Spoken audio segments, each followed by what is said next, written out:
కేసీఆర్ ప్రభుత్వం 10 ఏళ్లలో భారీగా అవినీతికి పాల్పడిందని రెవెన్యూ శాఖ మంత్రి పొంగులేటి శ్రీనివాసరెడ్డి ఆరోపించారు.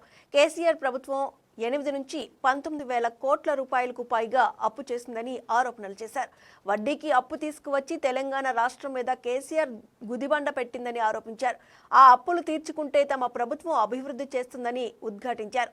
నిజాన్ని తప్పుగా మారుస్తూ ప్రజలను బీఆర్ఎస్ నేతలు తప్పుదారి పట్టిస్తున్నారని మండిపడ్డారు.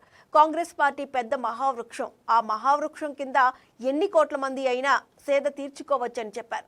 ఇవాళ కూసుమంచిలో కాంగ్రెస్ పార్టీ సన్నాహక సమావేశంలో మంత్రి పొంగులేటి శ్రీనివాసరెడ్డి పాల్గొన్నారు. ఈ సందర్భంగా మంత్రి పొంగులేటి శ్రీనివాసరెడ్డి మీడియాతో మాట్లాడారు. కాంగ్రెస్ పార్టీకి ఎత్తుపల్లాలు సహజమని అన్నారు. బ్యాంకులను జాతీయం చేసి పేదవారికి ప్రభుత్వ ఆస్తులను కాంగ్రెస్ పంచి ఇచ్చిందని తెలిపారు. తెలంగాణ రాష్ట్రాన్ని ఇచ్చింది కూడా కాంగ్రెస్ పార్టీనే అని మంత్రి పొంగులేటి శ్రీనివాసరెడ్డి గుర్తు చేశారు. ప్రాంతీయ పార్టీలు తారాజు వల్ల ఎగిరి కింద పడతాయని మంత్రి పొంగులేటి శ్రీనివాసరెడ్డి అన్నారు. కాంగ్రెస్లో పనిచేస్తున్నామని తాము గర్వంగా చెప్పుకుంటున్నామని అన్నారు. పార్టీని బలోపేతం చేసేందుకు జాతీయ రాష్ట్ర నాయకులు కృషి చేస్తున్నారని తెలిపారు. తెలంగాణలో కాంగ్రెస్ అధికారంలోకి రావడానికి కాంగ్రెస్ నాయకులు కార్యకర్తలు కృషి ఎంతో ఉందని చెప్పారు.